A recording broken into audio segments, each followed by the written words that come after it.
बदलापूर शहरामध्ये मुसळधार पावसाला सुरुवात झालेली आहे आणि या मुसळधार पावसामुळे बदलापूर शहरातील रस्ते जलमय झालेले आपल्याला पाहायला मिळत आहेत।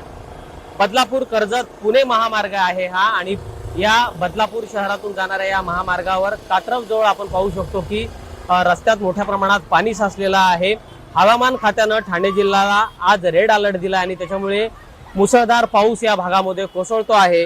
विशेष म्हणजे बदलापूर पालिकेनं 100% नाले सफाई झाल्याचा दावा केला होता, मात्र ही नाले सफाई पूर्णपणे त्यांची पोलखोल झालेली आपल्याला पाहायला मिळते। कारण नाल्यातलं पाणी जे आहे ते पूर्ण रस्त्यावर आलेलं आहे आणि त्याच्यामुळे संबंध रस्ते जे आहेत ते जलमय झालेले पाहायला मिळत आहेत। लाखो रुपये खर्चून बदलापूर नगर परिषदेनं नाले सफाई केली होती, मात्र प्रत्यक्षात ही नाले सफाई केली होती का?